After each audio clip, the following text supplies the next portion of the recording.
ಆತ್ಮೀಯ ಎಲ್ಲ ಯೂಟ್ಯೂಬ್ ವೀಕ್ಷಕರಿಗೆ ನಮಸ್ಕಾರ. ಸ್ಪರ್ಧಾ ಸಾಮ್ರಾಜ್ಯ ಕೋಚಿಂಗ್ ಕ್ಲಾಸಸ್ ಗಜೇಂದ್ರಗಡ 2025-26ನೇ ಸಾಲಿನ ಬೇಸಿಗೆ ತರಗತಿಗಳು ಹಾಗೂ ಪೂರ್ಣಾವಧಿ ತರಗತಿಗಳು ಕೂಡ ಪ್ರಾರಂಭವಾಗಿವೆ.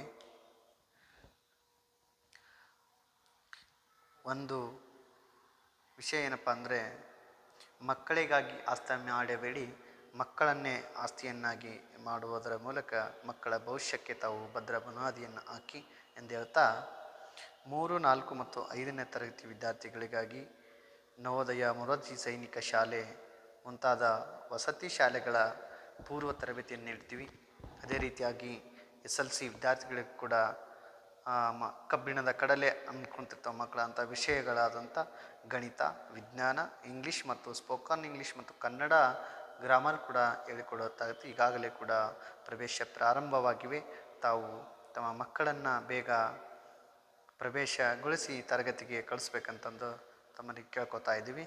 ಈಗ ನಾವು ಅಧ್ಯಯನ ಮಾಡುವಂಥ ವಿಷಯ ಏನಪ್ಪ ಅಂದರೆ, ಸಂವಿಧಾನಾತ್ಮಕ ಸಂಸ್ಥೆಗಳು. ಭಾರತ ಸಂವಿಧಾನದಲ್ಲಿ ಸಂವಿಧಾನಾತ್ಮಕ ಸಂಸ್ಥೆಗಳು ಮತ್ತು ಸಂವಿಧಾನೇತರ ಸಂಸ್ಥೆಗಳು 2 ಭಾಗಗಳಲ್ಲಿ ಬರ್ತವೆ. ಅದರಲ್ಲಿ ಮೊದಲನೇ ಭಾಗವನ್ನು ನಾವು ನೋಡೋಣ. ಅದು ಮೊದಲನೇ ಭಾಗ ಯಾವುದಪ್ಪ ಅಂದರೆ ಸಂವಿಧಾನಾತ್ಮಕ ಸಂಸ್ಥೆಗಳು. ಸಂವಿಧಾನಾತ್ಮಕ ಸಂಸ್ಥೆಗಳು ಚುನಾವಣಾ ಆಯೋಗ, ಕೇಂದ್ರ ಲೋಕಸೇವಾ ಆಯೋಗ, ರಾಜ್ಯ ಲೋಕಸೇವಾ ಆಯೋಗ, ಹಣಕಾಸು ಆಯೋಗ, ಪರಿಶಿಷ್ಟ ಜಾತಿ ರಾಷ್ಟ್ರೀಯ ಆಯೋಗ, ಪರಿಶಿಷ್ಟ ಪಂಗಡಗಳ ಆಯೋಗ, ಮತ್ತು CAG, AG ಮತ್ತು AG, advocate general, attorney general, ಹೀಗೆ ಎಲ್ಲ ಕೂಡ ನಾವು ಇವತ್ತಿನ ಸಂವಿಧಾನಾತ್ಮಕ ಸಂಸ್ಥೆಗಳ ಬಗ್ಗೆ ಅಧ್ಯಯನ ಮಾಡೋಣ. ಮೊದಲಿಗೆ ಭಾರತದ ಚುನಾವಣೆ ಆಯೋಗ ಏನಪ್ಪ ಅಂದರೆ, ಭಾರತದ ಮೊದಲ ಚುನಾವಣೆ ಆಯೋಗದ ಬಗ್ಗೆ ಅಧ್ಯಯನ ಮಾಡೋಣ. ಭಾರತದ ಚುನಾವಣೆ ಆಯೋಗ ಬಗ್ಗೆ ನಾವು ನೋಡುವುದಾದರೆ, ಈ ಚುನಾವಣೆ ಆಯೋಗಕ್ಕೆ ಒಂದು ಕಲಂ ಕೂಡ ಮಾಡಲಾಗಿದೆ. ಹೌದಾ? ಯಾವುದಪ್ಪ ಅಂದರೆ ಸಂವಿಧಾನದ 324ನೇ ವಿಧಿ, ರಾಷ್ಟ್ರೀಯ ಚುನಾವಣೆ ಆಯೋಗ. ಹೌದಾ? ಈ ರಾಷ್ಟ್ರೀಯ ಚುನಾವಣೆ ಆಯೋಗ 324ನೇ ವಿಧಿಯಲ್ಲಿ ಒಳಗೊಂಡಿದೆ.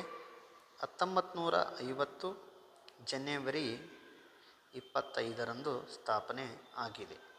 ಹೌದಾ? ಸ್ಥಾಪನೆ ಆಗಿದೆ. ಈ ಜನವರಿ 25ನ್ನು ಪ್ರತಿ ವರ್ಷ voters day, national voters day ಅಂತ ಆಚರಣೆ ಮಾಡ್ತೀವಿ. ವೋಟರ್ಸ್ ಡೇ, ಹೌದಾ? ವೋಟರ್ಸ್ ಡೇ ಅಂತ ಆಚರಣೆ ಮಾಡ್ತೀವಿ. ಹೌದಾ? ರಾಷ್ಟ್ರೀಯ ಮತದಾರರ ದಿನ ಯಾವುದು? ರಾಷ್ಟ್ರೀಯ ಮತದಾರರ ದಿನ ಯಾವುದಪ್ಪ ಅಂದರೆ ರಾಷ್ಟ್ರೀಯ ಮತದಾರ ಜನವರಿ 25, ರಾಷ್ಟ್ರೀಯ ಮತದಾರರ ದಿನ. ಜನವರಿ 25. ನೆಕ್ಸ್ಟ್ ಮತ್ತೊಂದು ಸಂವಿಧಾನಾತ್ಮಕ ಸಂಸ್ಥೆ ಯಾವುದಪ್ಪ ಅಂದರೆ ಕೇಂದ್ರ ಲೋಕಸೇವಾ ಆಯೋಗ. ಈ ಕೇಂದ್ರ ಲೋಕಸೇವಾ ಆಯೋಗ ಸಂವಿಧಾನದ 315ನೇ ವಿಧಿ ಒಳಗೊಂಡಿದೆ. ಈ ಕೇಂದ್ರ ಲೋಕಸೇವಾ ಆಯೋಗವು ಭಾರತದ ಆಡಳಿತ ಸೇವೆಗಳ ಪರೀಕ್ಷೆಗಳನ್ನು ನಡೆಸುತ್ತದೆ. ಯಾವ್ಯಾವಪ್ಪ ಆಡಳಿತ ಸೇವೆಗಳು? IAS, IFS, IPS. ಹೌದಾ? ಈ ಭಾರತದ ಅತ್ಯುನ್ನತ ಶ್ರೇಣಿಯ ಎಲ್ಲ ಪರೀಕ್ಷೆಗಳನ್ನು ಕೇಂದ್ರ ಲೋಕಸೇವಾ ಆಯೋಗವು ನಡೆಸುತ್ತದೆ. ಹೌದಾ? IAS, IPS, IFS ಇವೆಲ್ಲ ಎಕ್ಸಾಮ್ಗಳನ್ನು ಕೂಡ ಏನನ್ನು ನಡೀತದೆ ಅಂದರೆ ಕೇಂದ್ರ ಲೋಕಸೇವಾ ಆಯೋಗ. ರಾಜ್ಯದಲ್ಲಿ ಯಾವುದಿರುತ್ತಪ್ಪ ಅಂದರೆ ರಾಜ್ಯ ಲೋಕಸೇವಾ ಆಯೋಗ ಇರುತ್ತೆ. ಹೌದಾ? ತದನಂತರ ಈಗ ಕೇಂದ್ರ ಹಣಕಾಸು ಆಯೋಗ. ಏನು? ಕೇಂದ್ರ ಹಣಕಾಸು ಆಯೋಗ. ಈ ಕೇಂದ್ರ ಹಣಕಾಸು ಆಯೋಗ ಐತಲ್ವಾ, ಈ ಕೇಂದ್ರ ಹಣಕಾಸು ಆಯೋಗ ಸಂವಿಧಾನದ 280ನೇ ವಿಧಿ ಅಲ್ಲಿ ಒಳಗೊಂಡಿದೆ. ಕೇಂದ್ರ ಹಣಕಾಸು ಬಗ್ಗೆ ತಿಳಿಸುವ ವಿಧಿ 280. ಹೌದಾ? ನೆಕ್ಸ್ಟ್ ಮತ್ತೊಂದು ವಿಧಿ ಬರುತ್ತಾ, ಪರಿಶಿಷ್ಟ ಜಾತಿಗಳ ರಾಷ್ಟ್ರೀಯ ಆಯೋಗ, SC ಕಮಿಷನ್ ಅಂತಲ್ವಾ, ಇದು ಸಂವಿಧಾನದ 338ನೇ ವಿಧಿಗೆ ಸಂಬಂಧಿಸಿದೆ. ನೆಕ್ಸ್ಟು ST ಆಯೋಗ. ಹೌದಾ? ಇದು ಯಾವುದಕ್ಕೆ ಸಂಬಂಧಿಸಿದೆ ಅಂದರೆ ಯಾವ ವಿಧಿಗೆ ಅಂದರೆ 338A. ಹೌದಾ. 338ನೇ ವಿ ಎದಕ್ಕೆ ಅಂತಂದರೆ ಎಸ್ ಟಿ ಕಮಿಷನಲ್, ಹೌದಾ, ಎಸ್ ಟಿ ಕಮಿಷನ್ಗೆ ಸಂಬಂಧಿಸಿದೆ. ನೆಕ್ಸ್ಟು ಯಾವುದಪ್ಪ ಅಂದರೆ ಮತ್ತೊಂದು ಸಂವಿಧಾನಾತ್ಮಕ ಸಂಸ್ಥೆಯಾದಂಥ ಸಿ ಎ ಜಿ, ಯಾವುದು C A G control and auditor general, ಹೌದಾ. ಇದು ಸಂವಿಧಾನದ 148ನೇ ವಿಧಿ, ಯಾವುದು 148ನೇ ವಿಧಿ ಪ್ರಕಾರ ತಿಳಿಸಲಾಗುತ್ತದೆ, ಹೌದಾ. ನೆಕ್ಸ್ಟು ಏನಪ್ಪ ಅಂದರೆ ಮತ್ತೊಂದು ಸಂವಿಧಾನಾತ್ಮಕ ಸಂಸ್ಥೆ ಐತಿ. ಯಾವುದೊಬ್ಬ ವ್ಯಕ್ತಿಯನ್ನು ಆಯ್ಕೆ ಮಾಡಲಾಗುತ್ತದೆ ಭಾರತ ಸಂವಿಧಾನದಲ್ಲಿ. ಅದು ಯಾವುದಪ್ಪ ಅಂದರೆ ಎ ಜಿ, ಅಟಾರ್ನಿ ಜನರಲ್. ಯಾರು? ಅಟಾರ್ನಿ ಜನರಲ್ ಅಥವಾ ಸಾಲಿಟರ್ ಜನರಲ್. ಈ ಸಂವಿಧಾನದ 76ನೇ ವಿಧಿ. ರಾಜ್ಯದಲ್ಲಿ ಬಂದಾಗ ಯಾರು ಇರ್ತಾರೆ? ಯಾರು? ಅಡ್ವೊಕೇಟ್ ಜನರಲ್ ಇರ್ತಾರೆ. ಯಾರು ಇರ್ತಾರೆ? ಅಡ್ವೊಕೇಟ್ ಜನರಲ್ ಇರ್ತಾರೆ. ಇಲ್ಲಿ ಯಾರು ಇರ್ತಾರೆ? ಅಡ್ವೊಕೇಟ್ ಜನರಲ್ ಇರ್ತಾರೆ. ಅಲ್ಲಿ ಯಾರು ಇರ್ತಾರಪ್ಪ ಅಂದರೆ ಅಲ್ಲಿ ಅಟಾರ್ನಿ ಜನರಲ್, ಸಾಲಿಟರ್ ಜನರಲ್ ಇದ್ದರೆ ರಾಜ್ಯದಲ್ಲಿ ಅಡ್ವೊಕೇಟ್ ಜನರಲ್ ಇರ್ತಾರೆ. ಅವರ ಬಗ್ಗೆ ಈಗ ಅಟಾರ್ನಿ ಜನರಲ್ ಬಗ್ಗೆ 76ನೇ ವಿಧಿ ತಿಳಿಸಿದರೆ, ಇಲ್ಲಿ ಅಡ್ವೊಕೇಟ್ ಜನರಲ್ ಬಗ್ಗೆ 365ನೇ ವಿಧಿ ತಿಳಿಸಿಕೊಡುತ್ತದೆ, ಹೌದಾ. ಇಷ್ಟು ನಾವು ಸಂವಿಧಾನಾತ್ಮಕ ಸಂಸ್ಥೆಗಳ ಬಗ್ಗೆ ಅಧ್ಯಯನ ಮಾಡ್ತಾ ಹೋಗೋಣ. ನೆಕ್ಸ್ಟು ನಮ್ಮ ಭಾರತ ಸಂವಿಧಾನ ಕೆಲವೊಂದು ರಾಜ್ಯಗಳಿಗೆ ವಿಶೇಷ ಸ್ಥಾನಮಾನವನ್ನು ದೊರಕಿಸಿಕೊಟ್ಟಿದೆ, ಹೌದಾ. ಭಾರತದ ಸಂವಿಧಾನ ಐತಲ್ವ, ಕೆಲವೊಂದು ರಾಜ್ಯಗಳಿಗೆ ಏನು ಮಾಡಿತ್ತು ಅಂದರೆ ವಿಶೇಷ ಸ್ಥಾನಮಾನವನ್ನು ದೊರಕಿಸಿ ಕೊಟ್ಟಿದೆ. ಆ ವಿಶೇಷ ಸ್ಥಾನಮಾನಗಳನ್ನು ಯಾವ ರಾಜ್ಯಗಳಿಗೆ ದೊರಕಿಸಿ ಕೊಟ್ಟಿದೆಯಪ್ಪ ಅಂದರೆ ನಮಗೆ ಗೊತ್ತಿರಬೇಕು, ಹೌದಲ್ವಾ. ವಿಶೇಷ ಸ್ಥಾನಮಾನಗಳನ್ನು ದೊರಕಿಸಿ ಕೊಟ್ಟಿದೆ, ಹೌದಾ. ಮೊದಲಿಗೆ ನೋಡುವುದಾದರೆ ಯಾವುದು?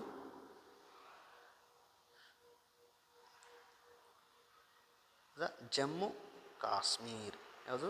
ಜಮ್ಮು ಕಾಶ್ಮೀರ್. ಈ ಜಮ್ಮು ಕಾಶ್ಮೀರಕ್ಕೆ ವಿಶೇಷ ಸ್ಥಾನಮಾನವನ್ನು ಸಂವಿಧಾನದ 370ನೇ ವಿಧಿಯನ್ವಯ ಕೊಟ್ಟಿತ್ತು. ಆದರೆ ಇದನ್ನು 2019ರಲ್ಲಿ ಏನು ಮಾಡಿತ್ತು ಅಂದರೆ ರದ್ದುಗೊಳಿಸಲಾಯಿತು. 2019ರಲ್ಲಿ ರದ್ದುಗೊಳಿಸಲಾಯಿತು. ತದನಂತರ ಈ ಜಮ್ಮು ಕಾಶ್ಮೀರ ವಿಶೇಷ ಸ್ಥಾನಮಾನ ಕೊಟ್ಟು ಅದನ್ನು ರದ್ದುಗೊಳಿಸಿದ ನಂತರ ಮತ್ತೊಂದು ರಾಜ್ಯಕ್ಕೆ ವಿಶೇಷ ಸ್ಥಾನಮಾನ ಕೊಟ್ಟಿತ್ತು. ಯಾವಾಗ ಕೊಟ್ಟಿತ್ತು ಅಂದರೆ 371ನೇ ವಿಧಿಯನ್ವಯ ಮಹಾರಾಷ್ಟ್ರ ಮತ್ತು ಗೋವಾ ರಾಜ್ಯಕ್ಕೆ ವಿಶೇಷ ಸ್ಥಾನಮಾನ.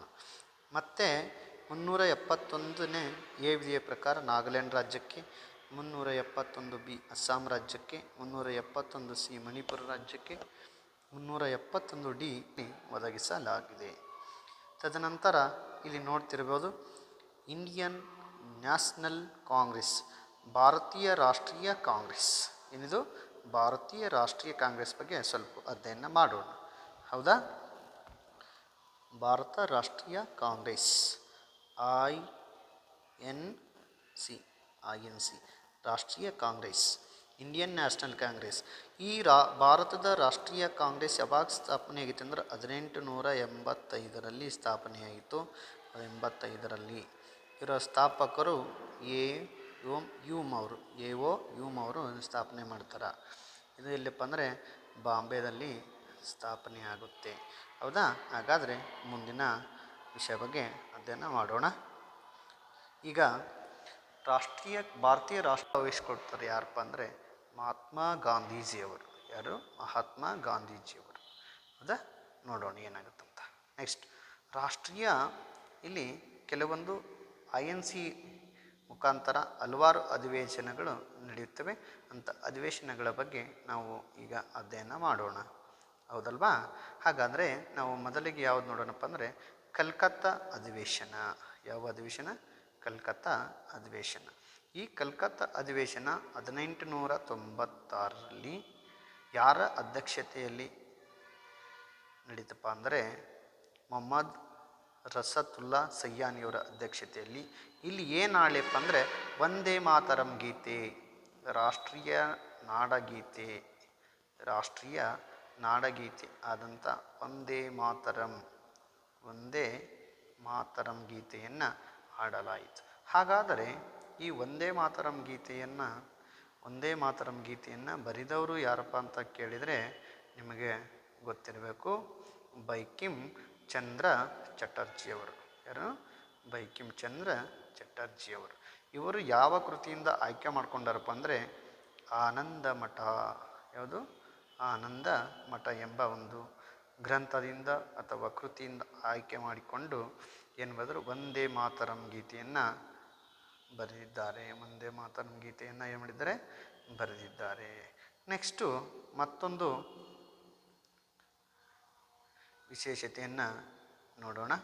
ಕಲ್ಕತ್ತಾ ಕಾಂಗ್ರೆಸ್ ಅಧಿವೇಶನದ ನಂತರ 1906 ಕಲ್ಕತ್ತಾ ರಾಷ್ಟ್ರೀಯ ಕಾಂಗ್ರೆಸ್ ಅಧಿವೇಶನ.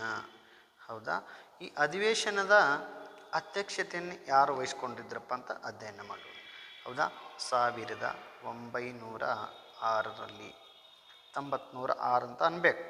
ಹೌದಾ, ಇದು ಎಲ್ಲಿ ನಡೀತೈತಪ್ಪ ಅಂದ್ರೆ ಕಲ್ಕತ್ತಾ. ಎಲ್ಲಿ ನಡೀತೈತಿ, ಕಲ್ಕತ್ತಾ.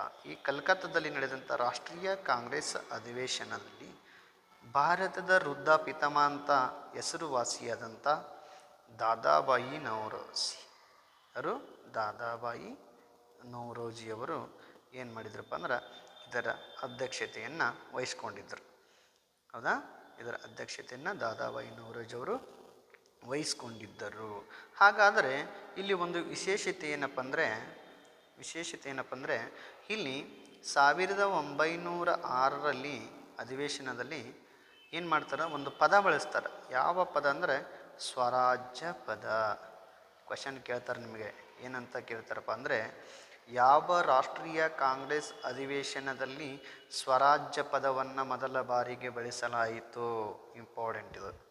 ಹೌದಾ, ಸ್ವರಾಜ್ಯ ಪದದ ಬಳಕೆ ಮೊದಲು ಮಾಡಿದವರು ಯಾರು, ದಾದಾಬಾಯಿ ನೌರೋಜಿ.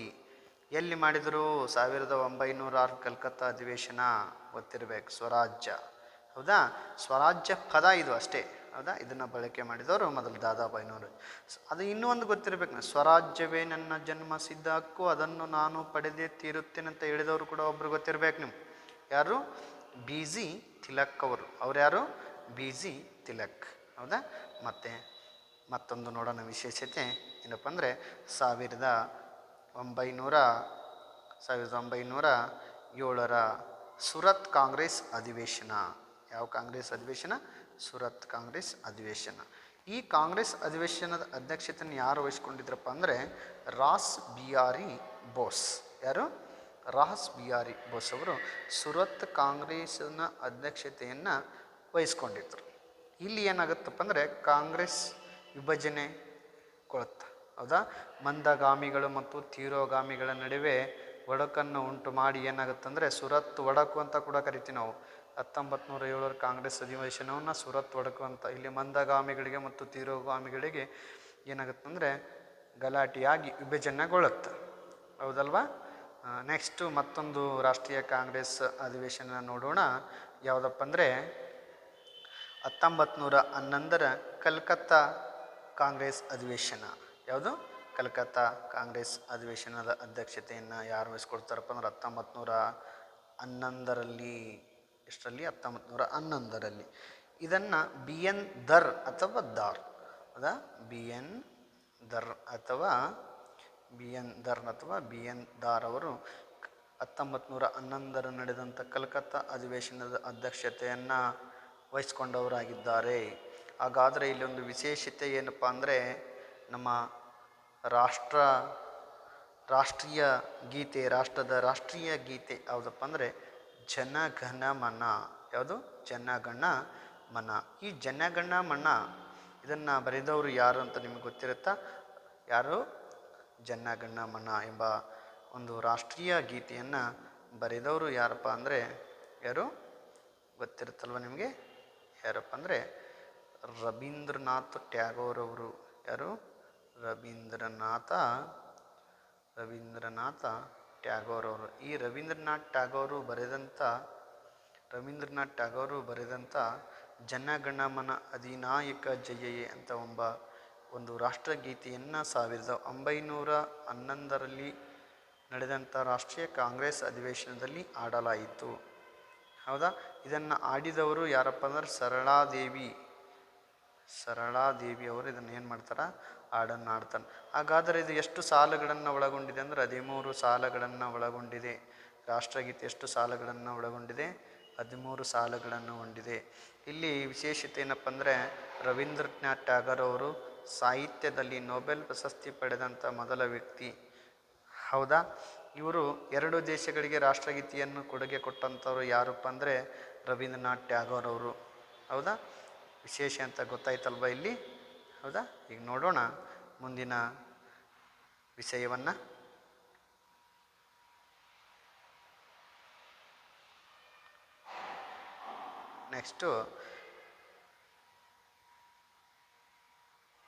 ನೆಕ್ಸ್ಟ್ ಏನಪ್ಪ ಅಂದರೆ ಇಲ್ಲಿ ಕಾಂಗ್ರೆಸ್ ಅಧಿವೇಶನದಲ್ಲಿ ಇನ್ನೊಂದು ವಿಶೇಷತೆ ಅಂತ ನೋಡುವುದಾದರೆ ಇಲ್ಲಿ ಸರ್ದಾರ್ ವಲ್ಲಭಭಾಯಿ ಪಟೇಲ್ ಗೊತ್ತಿರಬೇಕಲ್ವ ನಿಮಗೆ. ಸರ್ದಾರ್ ವಲ್ಲಭಭಾಯಿ ಪಟೇಲ್ ಅವರು, ಪಟೇಲ್ ಜಿ ಕೇಳಿದ್ರಲ್ಲ, ವಲ್ಲಭಭಾಯಿ ಪಟೇಲ್ ಅವರು. ಈ ವಲ್ಲಭಭಾಯಿ ಪಟೇಲ್ ಅವರು ಏನು ಮಾಡ್ತಾರಪ್ಪ ಅಂದರೆ, ಹೌದಾ, ಫಂಡಮೆಂಟಲ್ ರೈಟ್ಸ್ ಮತ್ತು ಎಕನಾಮಿಕ್ಸ್ ಪಾಲಿಸಿ ಬಗ್ಗೆ ಘೋಷಣೆ ಮಾಡ್ತಾರೆ. ಇಲ್ಲಿ ಒಂದು ವಿಶೇಷತೆ ಐತಿ ನೋಡ್ರಿ. ವಲ್ಲಭಭಾಯಿ ಪಟೇಲ್ರವರು ಫಂಡಮೆಂಟಲ್ ರೈಟ್ಸ್ ಮತ್ತು ಎಕನಾಮಿಕ್ಸ್ ಪಾಲಿಸಿ ಬಗ್ಗೆ ಘೋಷಣೆ ಮಾಡಿದ್ದು ಕೂಡ ಯಾವ ಅಧಿವೇಶನದಲ್ಲಿ ಅಂತ ಗೊತ್ತಾದರೆ 1911 ಕಲ್ಕತ್ತಾ ರಾಷ್ಟ್ರೀಯ ಕಾಂಗ್ರೆಸ್ ಅಧಿವೇಶನದಲ್ಲಿ. ಹೌದಾ, ಸರ್ದಾರ್ ವಲ್ಲಭಭಾಯಿ ಪಟೇಲ್ ಅವರ ಗೊತ್ತಲ್ಲ, ಇವರು ಭಾರತದ ಉಕ್ಕಿನ ಮನುಷ್ಯ. ಭಾರತದ ಉಕ್ಕಿನ ಮನುಷ್ಯ ಯಾರಪ್ಪ ಅಂದರೆ ಭಾರತದ ಉಕ್ಕಿನ ಮನುಷ್ಯ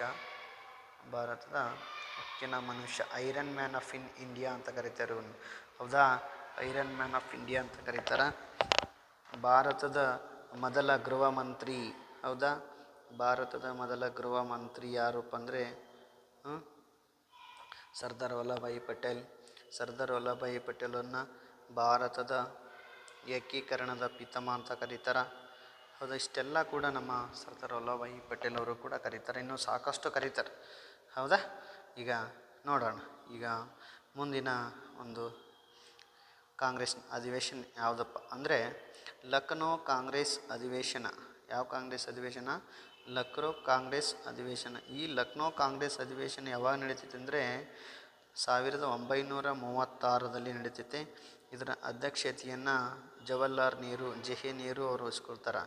ಹೌದಾ, ಜವಾಹರ್ಲಾಲ್ ನೆಹರು, ಭಾರತದ ಮೊದಲ ಪ್ರಧಾನಮಂತ್ರಿ ಜವಾಹರ್ಲಾಲ್ ನೆಹರು. ಇವರನ್ನು ಚಾಚಾ ಎಂದು ಕರೆಯುತ್ತಾರೆ, ಚಾಚಾ.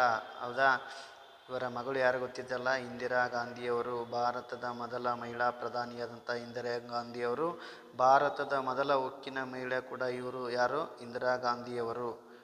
ಹೌದಾ, ಇಲ್ಲಿ 1936ರಲ್ಲಿ ನಡೆದಂಥ ಕಲ್ಕತ್ತಾ ಅಧಿವೇಶನದ ಅಧ್ಯಕ್ಷತೆಯಲ್ಲಿ ಒಂದು ಪದವನ್ನು ಮೊದಲಿಗೆ ಬಳಕೆ ಮಾಡ್ತಾರೆ, ಸೋಷಿಯಲಿಸಮ್. ಯಾವ ಪದ? ಸೋಷಿಯಲಿಸಮ್ ಎಂಬ ಪದವನ್ನು ಯಾವ ಕಾಂಗ್ರೆಸ್ ಅಧಿವೇಶನದಲ್ಲಿ ಬಳಕೆ ಮಾಡಿದ್ರಪ್ಪ ಅಂತ ಗೊತ್ತಾಗಬೇಕಂದ್ರೆ ಯಾವ ಕಾಂಗ್ರೆಸ್ ಅಧಿವೇಶನ ಅಂದರೆ ನಿಮ್ಗೆ ತಿಳ್ಕೊಬೇಕು. ಯಾವ ಕಾಂಗ್ರೆಸ್ ಅಧಿವೇಶನಪ್ಪ ಅಂದ್ರೆ ನಿಮ್ಗೆ ಗೊತ್ತಿರಬೇಕಲ್ವಾ. ಯಾವ ಕಾಂಗ್ರೆಸ್ ಅಧಿವೇಶನ ಇದು? ಹೌದಾ, ಇದು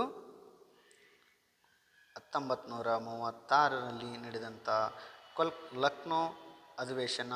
ಯಾವ ಅಧಿವೇಶನ ಇದು? ಲಕ್ನೋ ಅಧಿವೇಶನ. ಹೌದಾ, ಉತ್ತರ ಪ್ರದೇಶದಲ್ಲಿ ಬರುವಂಥ ಲಕ್ನೋ, ಅಲ್ಲಿ ಅಧಿವೇಶನ ನಡೀತೈತಿ. ಅಲ್ಲಿ ಸೋಷಿಯಲಿಸಮ್ ಎಂಬ ಪದವನ್ನು ಬಳಕೆ ಮಾಡಲಾಗುತ್ತದೆ. ಹೌದಾ, ನೆಕ್ಸ್ಟ್ ಮತ್ತೊಂದು ಅಧಿವೇಶನ ಯಾವುದಪ್ಪ ಅಂದರೆ ಯಾವುದು? ತ್ರಿಪುರ ಕಾಂಗ್ರೆಸ್ ಅಧಿವೇಶನ. ಯಾವ ಅಧಿವೇಶನ? ತ್ರಿಪುರ ಕಾಂಗ್ರೆಸ್ ಅಧಿವೇಶನ. ಈ ತ್ರಿಪುರ ಕಾಂಗ್ರೆಸ್ ಅಧಿವೇಶನ ನಡೀತಲ್ವ, ಈ ತ್ರಿಪುರ ಕಾಂಗ್ರೆಸ್ ಅಧಿವೇಶನದ ಅಧ್ಯಕ್ಷತೆಯನ್ನು ಯಾರು? ಡಾಕ್ಟರ್ ಬಾಬು ರಾಜೇಂದ್ರ ಪ್ರಸಾದ್ ಅವರು. ಡಾಕ್ಟರ್ ಬಾಬು ರಾಜೇಂದ್ರ ಪ್ರಸಾದ್ ಅವರು ಏನು ಮಾಡ್ತಾರಂದರೆ ಅದರ ಅಧ್ಯಕ್ಷತೆಯನ್ನು ವಹಿಸ್ಕೊಳ್ತಾರೆ. ಇಲ್ಲಿ ಒಂದು ಗಾಂಧೀಜಿಯವರು ಒಂದು ಮಾತು ಹೇಳ್ತಾರೆ, ಇದು ನನ್ನ ಸೋಲಲ್ಲ, ಗಾಂಧೀಜಿ ಸೋಲಿನ ಪ್ರಕಟಣದ ಬಗ್ಗೆ ಈ ಅಧಿವೇಶನದಲ್ಲಿ ತಿಳಿಸಿಕೊಡಲಾಗುತ್ತದೆ. ಹೌದಾ, ನೆಕ್ಸ್ಟು ಮತ್ತೊಂದು ವಿಶೇಷತೆ ಏನಪ್ಪ ಅಂದರೆ 1923ರಲ್ಲಿ ನಡೆದ ದೆಹಲಿ ಅಧಿವೇಶನ. ಹೌದಾ, ದೆಹಲಿ ಅಧಿವೇಶನ.